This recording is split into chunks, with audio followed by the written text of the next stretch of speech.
We're here today to discuss a critical issue that directly impacts the health, wellness, and safety of our patients at Cook County Health and all of the residents of Cook County.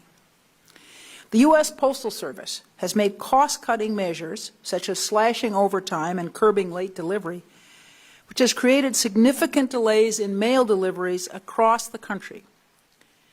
And while recently Postmaster General DeJoy declared an official suspension of some of these operational changes that he'd planned to institute this year, the Trump administration has remained firm in its dedication to block the resources necessary to provide this essential service, mail delivery. This has severely impacted seniors and other individuals who are at high risk of exposure to COVID-19 and who depend on the U.S. Postal Service to deliver their mail order prescriptions on time. Many patients at Cook County Health choose mail order prescriptions for the convenience it provides. There's no need to worry about transportation, getting to the pharmacy, or concerns over the risk of exposure to COVID-19 in order to get their daily medications.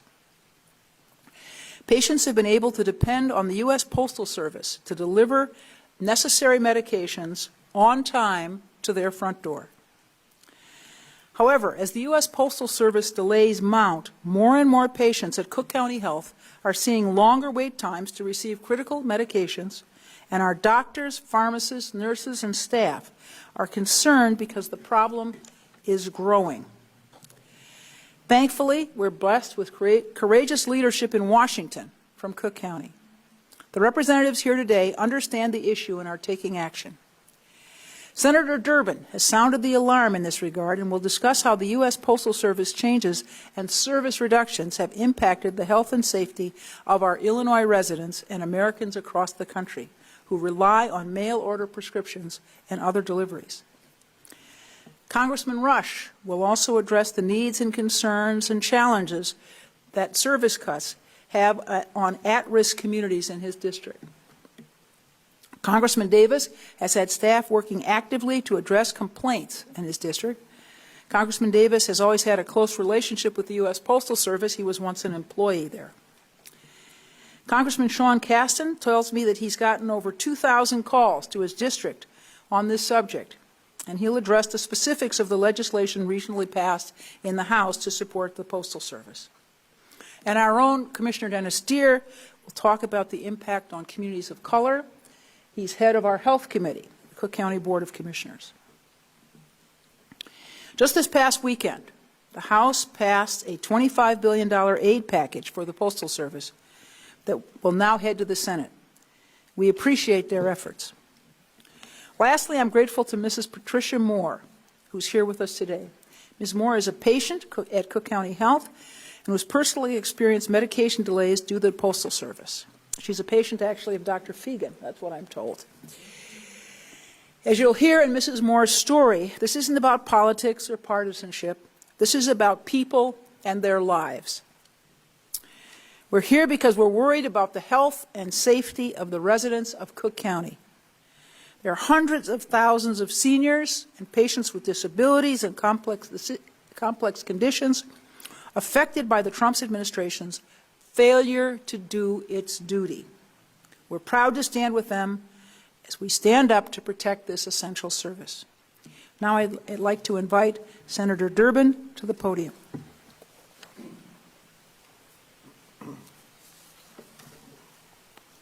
Thank you very much, President Preckwinkle. Thank you all for being here today, my colleagues, Dr. Fagan and Mrs. Moore in particular. Thank you so much for being with us today. Why did this postal issue become such a big national issue? Why won't it go away? Why do we keep talking about it? Because when it gets right down to it, the Postal Service is very personal to America, very personal.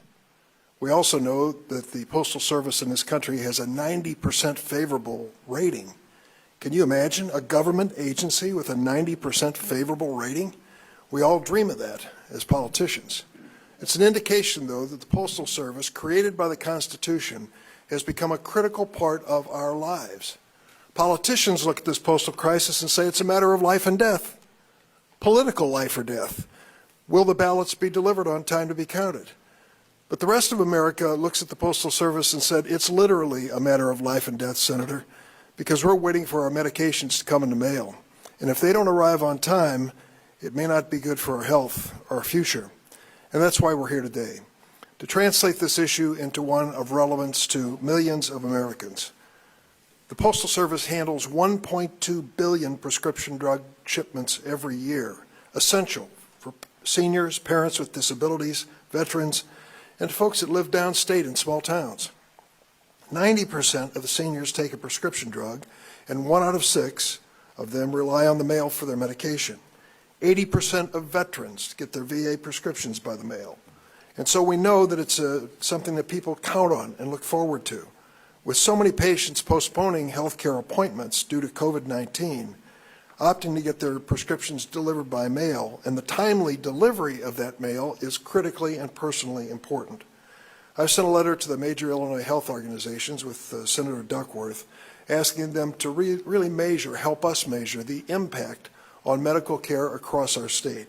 I want to thank President Preckwinkle for drawing us together to talk about the impact on Cook County health and on this region of the state in particular. One constituent from Chicago who contacted our office had not been receiving reliable mail deliveries for the past 2 months. She called us and said, I finally just had to go to the post office to start picking up my mail. When she arrived at the post office, she waited in line for 2 hours to pick up her mail. That kind of inconvenience is not even practical for many people. They don't have the mobility or the opportunity to pick up their own mail. She gets her diabetes medicine through the mail.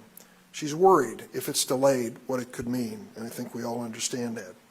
Her local mailman told her they were flooded with packages and they were not allowed to work overtime. They could only deliver what they could each and every day, and that's why we're here. It was less than 2 months ago when a new Postmaster General arrived on the scene. Mr. DeJoy, it turns out, was picked by the Trump administration to execute a reorganization plan at the post office. Yesterday's New York Times had a front-page story about Secretary Mnuchin making sure the Postal Board of Governors picked the first Postmaster General with virtually no experience with the post office. He was supposed to turn the post office into a company, a corporate entity. May I remind all who are involved, it is the Postal Service. It is not the Postal Company. Of course we want it run efficiently, but we understand that the service aspect of the post office is what we as Americans value the most. When he starts cutting back on overtime, 20% of the work that's being done is going to be delayed. I asked at my local post office, what does it mean? Well, we take it from the main post office to the satellite post offices for delivery. We fill the truck, and if there's still some to be delivered, we hang on to it for a later day. Really? And what's included in the things you hang on to for a later day? Somebody's critical prescription that they're waiting for? That's why overtime and doing the job every day to deliver the mail on a timely basis is literally a matter of life and death. So I want to salute my colleagues from the House who are here, Bobby Rush and Sean Casten. I know that Danny Davis is on the way for what they did last Saturday. They came back to Washington and they said this is a national emergency. We need to put the money on the table and we need to stop the current Postmaster General from in any way jeopardizing the delivery of the mail. And it isn't just about ballots. It's about prescription drugs and medical supplies that are literally a matter of life and death. Bobby Rush, I think you're the next one up.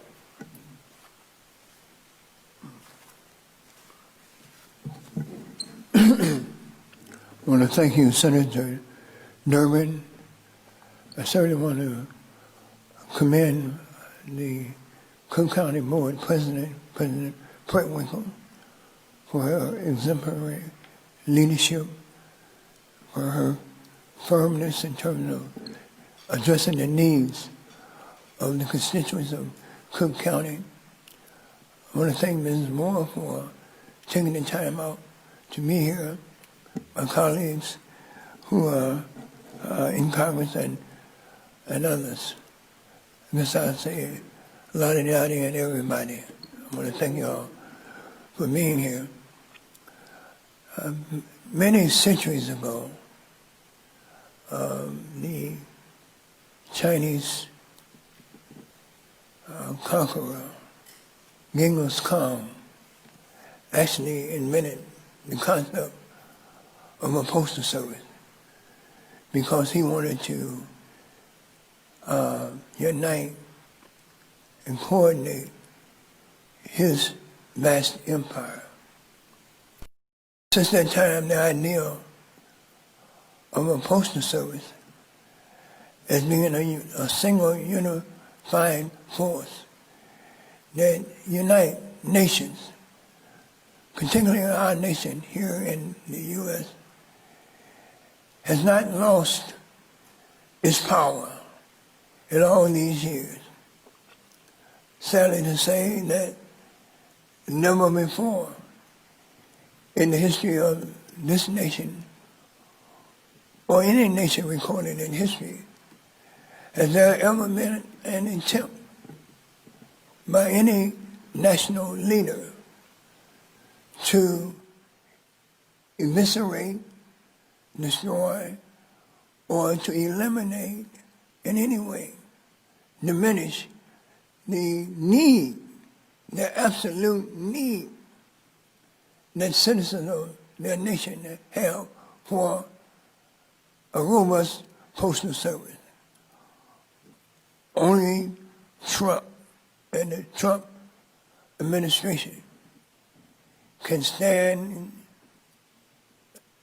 on the horizon and attempt to block the Postal Service from accomplishing what it is that they were originally set out to accomplish.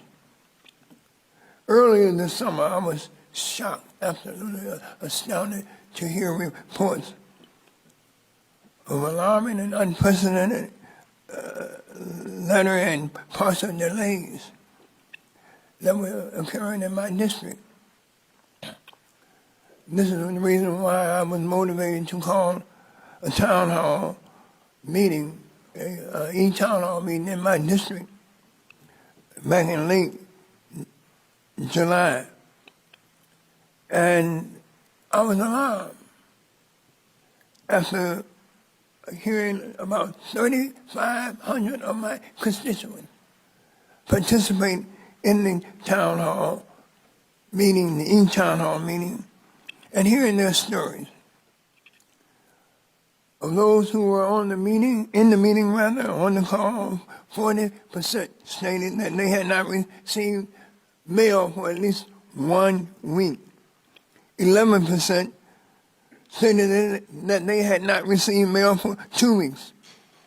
And 9% claimed to have not received mail for 3 weeks or more. Following this e-town hall meeting, I immediately called on the U.S. Inspector General to formally investigate what I thought were really discrete issues. I looked at the local post office themselves, the employees, and I thought, well, maybe they were deficient. Maybe they were the problem. What was going on with the management there? I had many conversations with the Chicago postmaster, pointing the finger at her, blame. Why don't you get your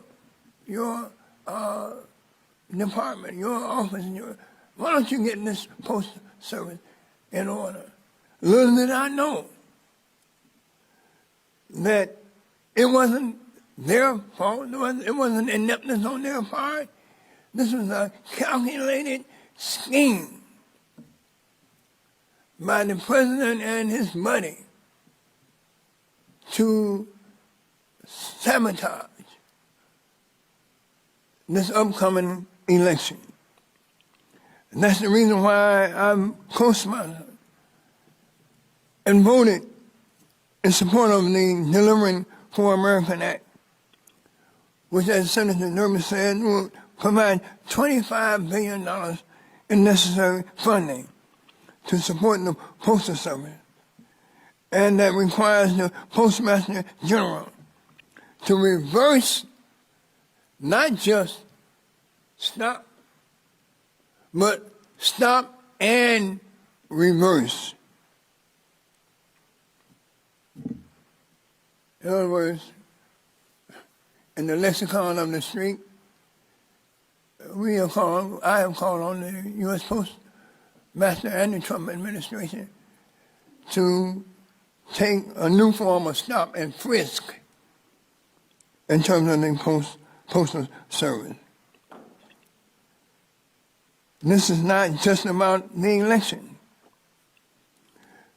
This is about countless elderly and vulnerable citizens all across the land, my district, Cook County, the state of Illinois, and across the entire country, who rely on U.S. Postal Service to deliver life-saving prescription drugs. 1 out of 5 of the people on my town hall conference call indicated that they relied on the mail to deliver their medication.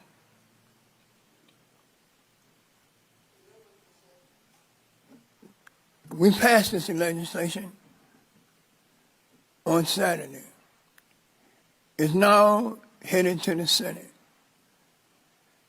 And we ask, plead with, and demand that Mitch, the merciless, show some mercy to our seniors, our elderly, whose life depends on a robust postal service and to deliver their mail. If someone like as Genghis Khan could understand the importance of the postal service, why can't Mitch, the merciless, understand it also? Thank you.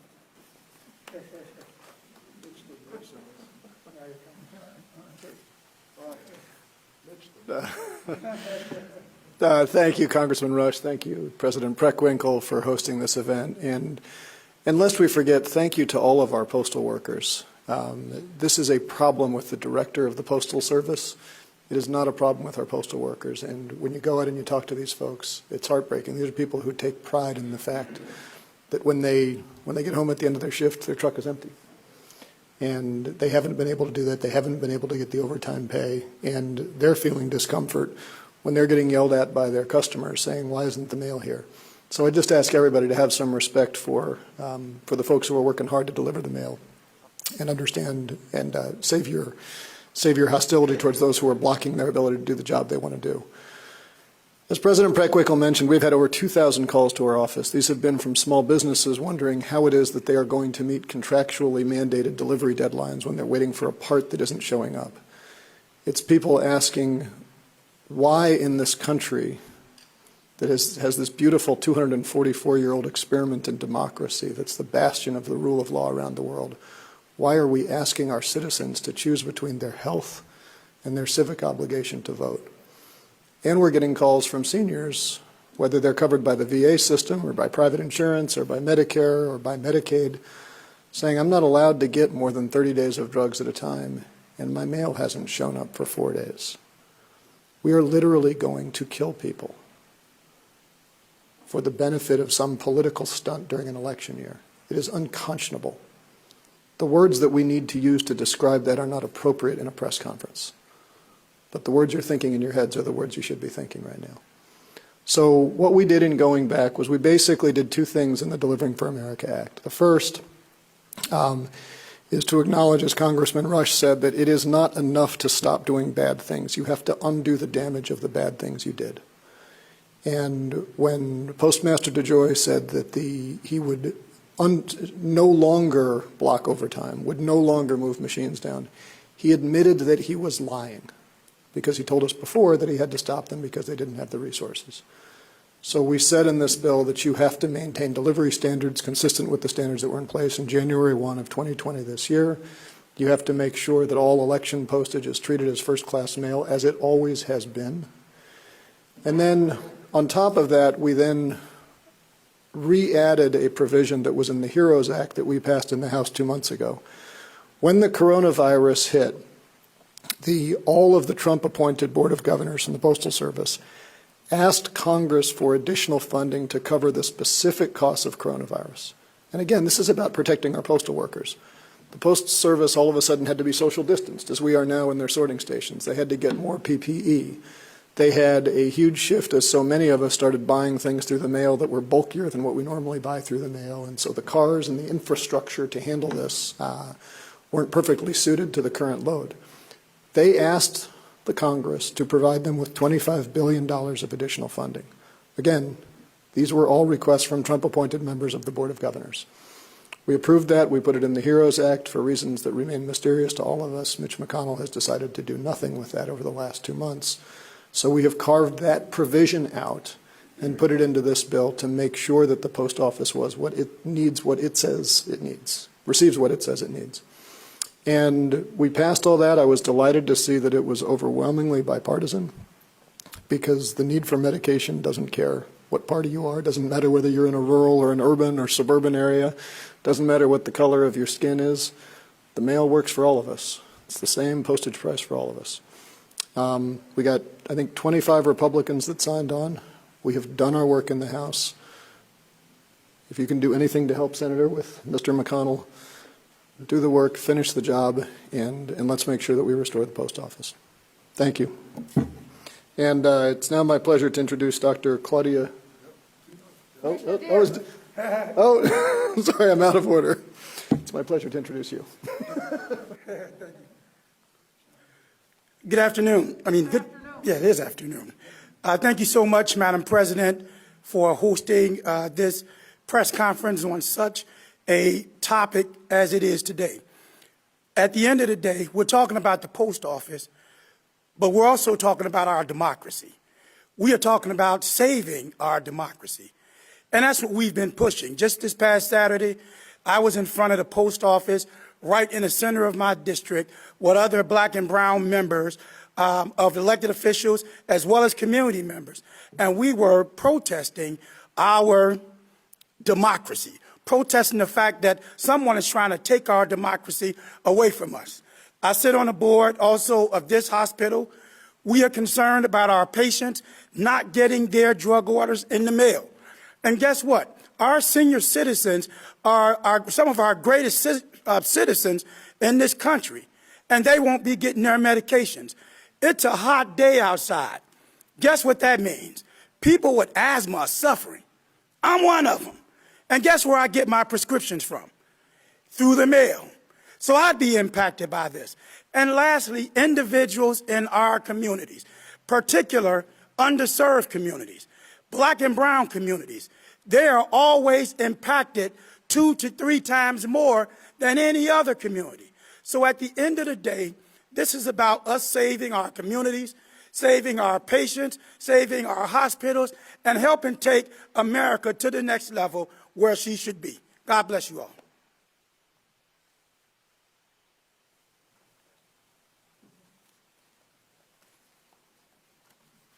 Good afternoon. Good afternoon. I'm Dr. Claudia Fegan. I'm the Chief Medical Officer for Cook County Health. As President Preckwinkle pointed out, Cook County Health patients have experienced major delays in mail deliveries for their needed daily prescriptions due to the U.S. Postal Service's cutbacks. Our patients, as doctors, nurses, pharmacists, and staff caring for our patients, we are worried about people being able to receive their medications on time without disruption. Our patients are seniors, they're veterans, they are people who have mobility and transportation issues and are at higher risk for COVID-19. Cook County Health mail order pharmacy fills more than 20,000 prescriptions on a monthly basis and uses the U.S. Postal Service to deliver those medications. Prior to March 2020, less than 1% of our Cook County mail order prescriptions were delayed. In June of 2020, the number climbed to 18%. It increased to 23% of prescriptions being delayed in July. We have some zip codes where 50% of our mail order prescriptions were delayed. Cook County Health patients have been able to rely on the pharmacy and the U.S. Postal Service for many years. This is yet another example of the impact that policy changes have on our vulnerable population. Our patients deserve high-quality care and continuity of care. They deserve to be able to receive their medications and not have to worry about how they will be able to get to the pharmacy during the pandemic to pick up their medications. I've had the privilege to care for Mrs. Moore for the past 15 years at our Woodlawn Health Center. Recently, Mrs. Moore reached out to me because she was frustrated and concerned because she was running low on her daily blood pressure medication, which had not come in the mail. My physician's assistant had to assist Ms. Moore by putting in an emergency prescription for her to go and pick up at Providence Hospital Pharmacy to fill the gap while she waited for her normal delivery of prescription medication. Mrs. Moore's condition is well managed because she takes her medicine regularly and she takes it on time. Stopping antihypertensive medications for high blood pressure will allow blood pressure to rise and put my patients at risk for stroke and the other complications of hypertension. High blood pressure is the most preventable cause of stroke, according to the American Heart Association and the American Stroke Association. Mrs. Moore's medications were one of many in the United States impacted by the U.S. Postal Service's delays. Mrs. Moore dealt with unnecessary concerns and frustrations, and she is one of many Cook County Health patients who have had the same issue. Our doctors, nurses, physician assistants, and pharmacy staff have had to help numerous patients, like Mrs. Moore, in dealing with the delay in their mail-order medications. During the pandemic, it is critical that we keep our residents safe and at home, especially those most vulnerable, our at-risk patients. That is why we need our patients to be able to receive their mail-order medications without delays and without worry. I'd like you to meet my patient, Mrs. Patricia Moore. Ms. Moore.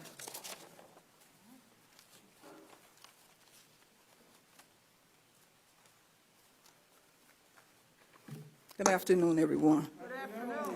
It's a pleasure to be here to speak out to Tony Preckwinkle, Dick Durbin, Bobby Rush, Sean Caston, Danny Davis and his and my doctor, Dr. Fagan.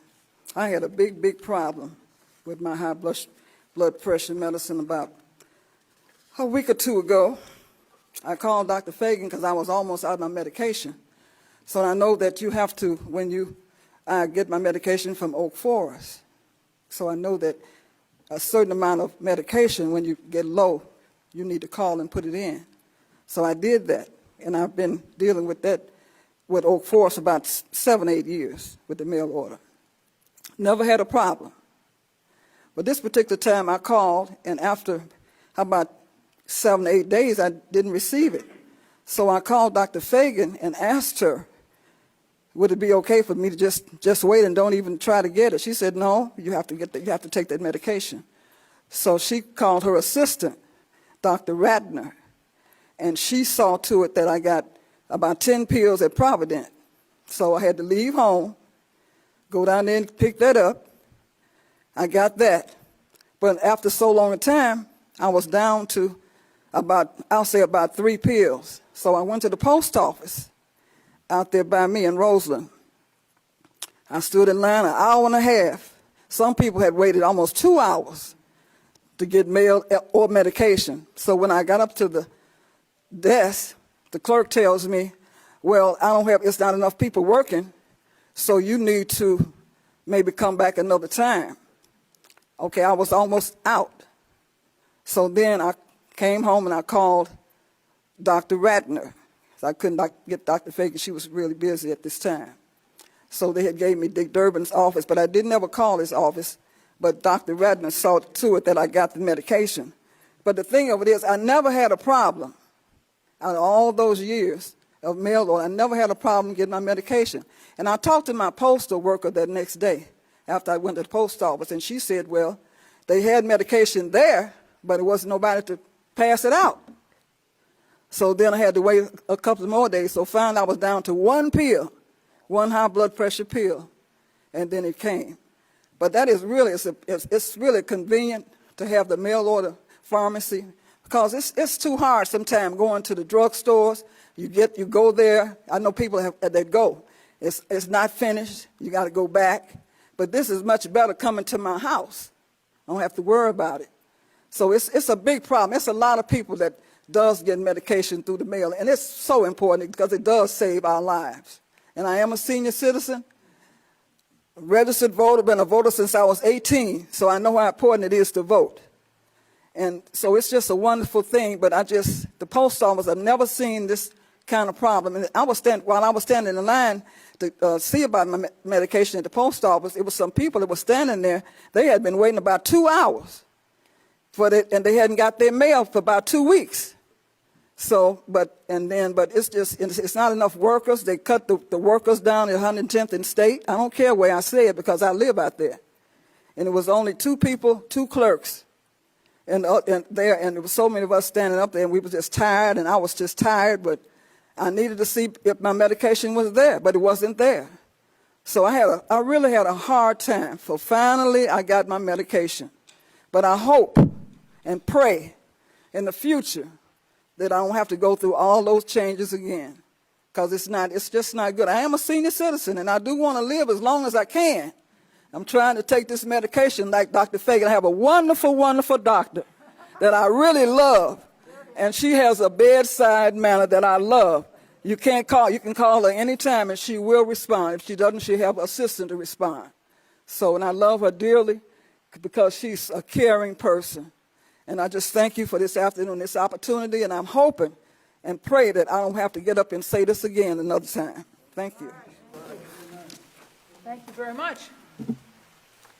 All right, Nick? All right, we'll take questions. First, we'll go with Cranes.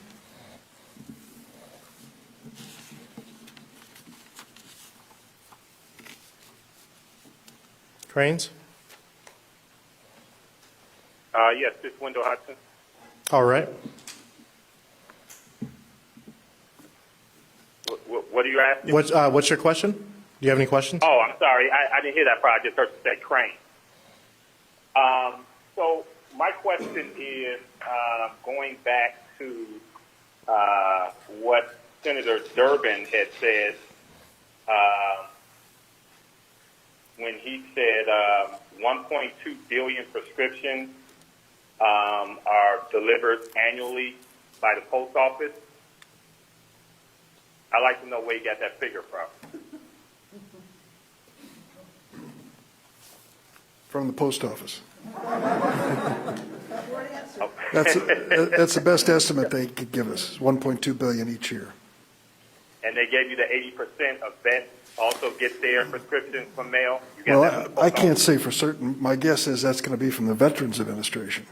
It's the same figure we all use. So I stand by these figures. I believe they're right. I wouldn't have said it otherwise. Okay. Thank you, Senator. You're welcome. All right. Oh, Charlie? Senator Durbin, what happens if the Senate doesn't take up the bill the House passed? Where do you stand? There's $25 billion on the table, and right now all you have is a promise from the Postmaster General. The Senate does not return until September the 7th, so we have at least 2 weeks here.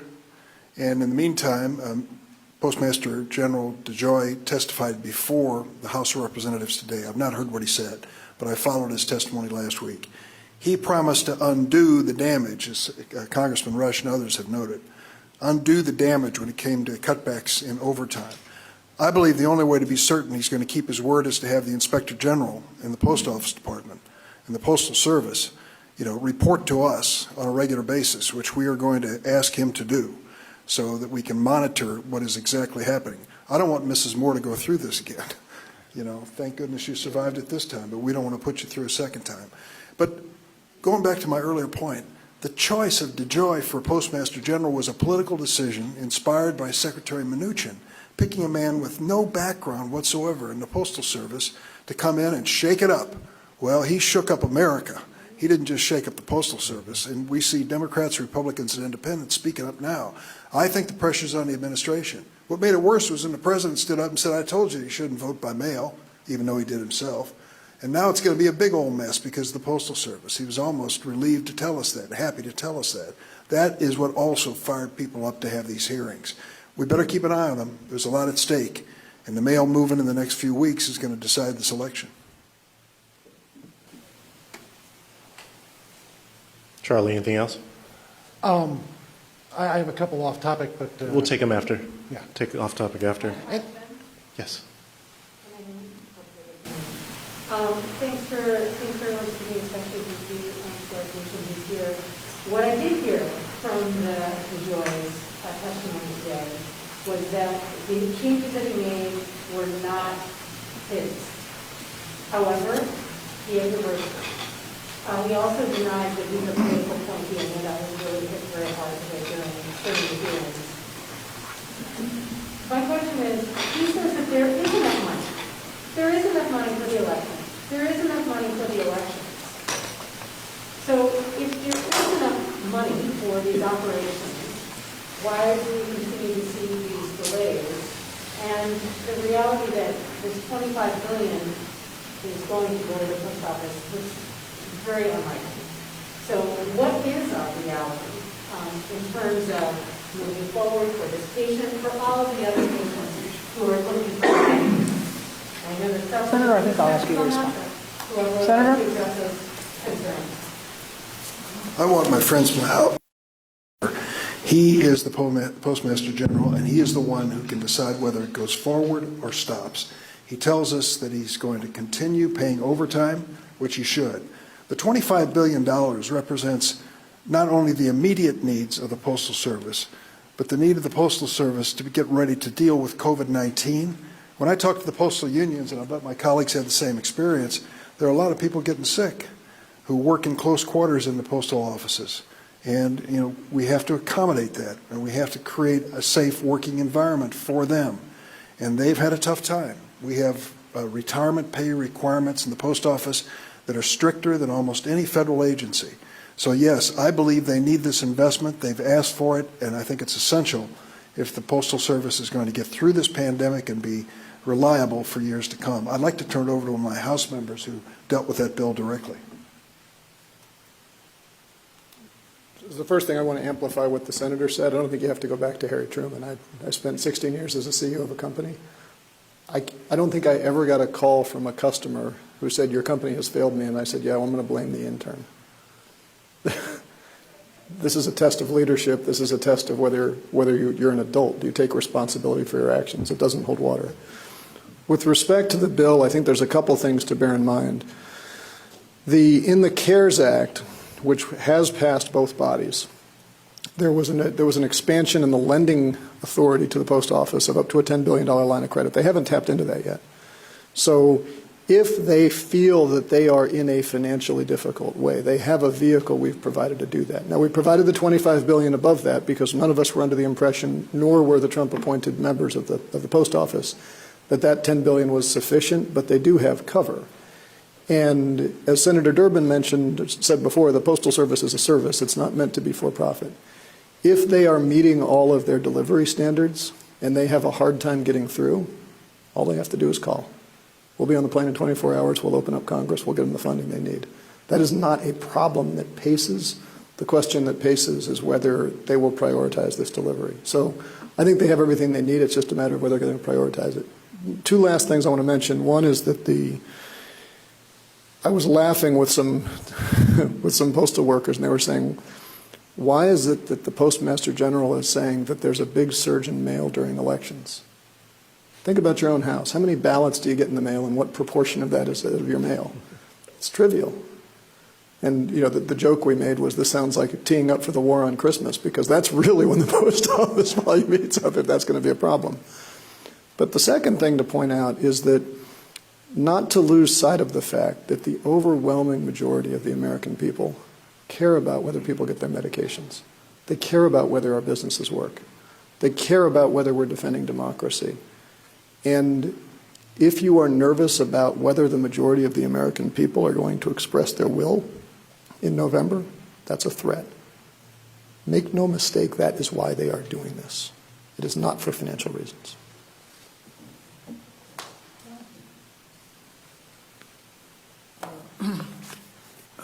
I agree with Postmaster General Roy. He's not a political appointee. He's a political hack. And this is a hackneyed attempt to, as I said before, sabotage this election and the unintended consequences of his attempt and the Trump administration attempt to deny Americans their constitutional right to vote. They are, in fact, threatening the very life of so many millions of Americans.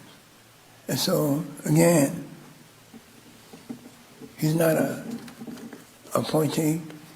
He's an appointee who is really a hack.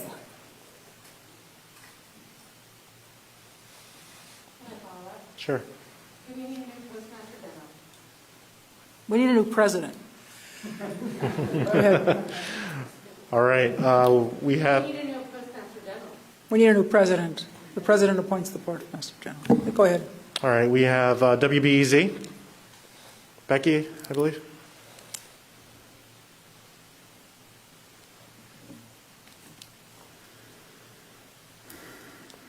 Going once, twice.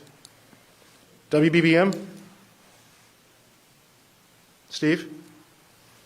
Can you hear me? Yes, can hear you now. Okay, I'm sorry. No, you're I was fine. on mute. Hi. Yeah, Steve Miller. We'll take WBEZ first. Yes. Okay, thank you. I think my main question is just what could this is for President Preckwinkle, is there anything that you're able to do locally to sort of mitigate any issues as it relates to the Postal Service, the election, or this issue you're bringing up today about medications? I mean, is there any alternatives you could provide if people are not getting what they need through the Postal Service? Well, our patients are relying on their mail prescriptions, as you heard from Mrs. Moore. And we rely, of course, on our congressional delegation to raise these issues in Washington and do the best they can to try to address them. So I'm very grateful for the help and support we've gotten from Washington. Our patients here, of course, will need to be in touch with their doctors if they don't get their medications, and we'll do the kind of emergency work that we did to help Mrs. Moore. All right, Steve? Yeah, hi. Sorry, I was on Facebook time, not the phone feed. My question is how many people are like Mrs. Moore? How many people are in that position in Cook County? That is dependent on mail delivery of their meds. Is that what you're saying? How many people have would not be able to live without their medication that comes through the mail? Well, I can't speak to that. Why don't we? Who can speak to the number of people who get their meds through the mail? Go ahead. Come up and introduce yourself again, please, for us. Good afternoon, everyone. My name is Dr. Katania Norwood, Senior Director of Pharmacy Services for the Health System. So we have a large percentage of our Cook County patients who get their maintenance medication through mail order. To attempt to prevent patients being in the situation as Ms. Moore, we stay in constant contact with our patients as they call, and we remail medication or try to remail it at a different outside of the post office if it is urgent and emergent. Do you have a number then? What do you choose? I'll give her a number. 20. Yeah. So. And how many patients is that? So mailing about 20,000 prescriptions a month, I would say it's about maybe 20-30% of those patients. Thank you. Thank you. All right. It, Nick? And I believe we have the Tribune on the line. Yes, hi, this is Lisa. You mentioned that some of the zip codes that you serve have been getting half of the mail order prescriptions have been delayed. Can you give me some examples of some of those zip codes that are experiencing the highest delays? What zip code are you in, Ms. Moore? 60628. Well, 60628 is one. That's Mrs. Moore's district. Karen? Hey, Lisa, it's Karen Stancic. 60620 is at 51%. 60632 at 45. 60628 at 51. 60649 at 55%. We can get you more if you need more.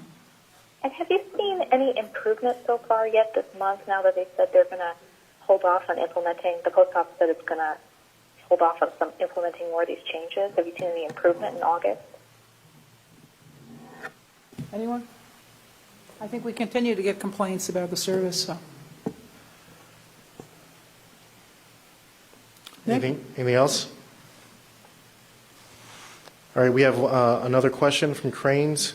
Could Dr. Fagan or President Preckwinkle talk about what workaround CCH has had to undertake to get prescriptions to people? Others have used FedEx and sent prescriptions twice.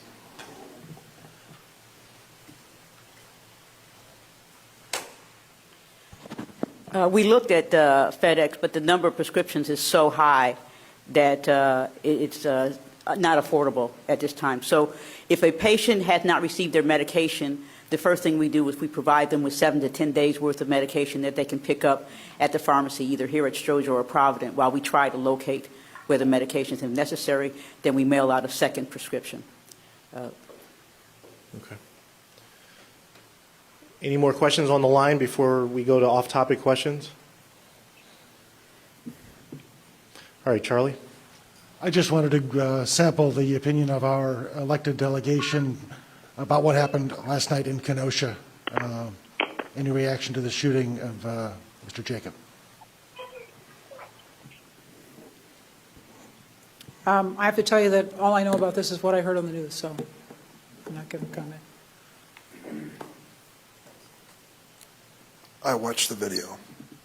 You can't watch that video and understand why that man was shot the way he was shot. Getting back into his car with no weapon in his hand, he was shot from behind by that policeman multiple times. I can understand the strong feeling so many people have that this is recurring over and over. We thought that May 25th and what happened to George Floyd would be a singular call to across America to stop this wanton killing. But sadly, in Kenosha last night, a video that is there for the world to see left that man wounded and in critical condition. It was a heartbreaking moment again.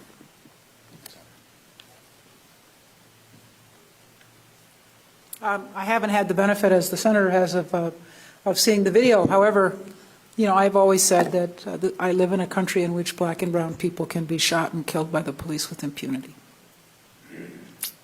What else, Nick? Anything else?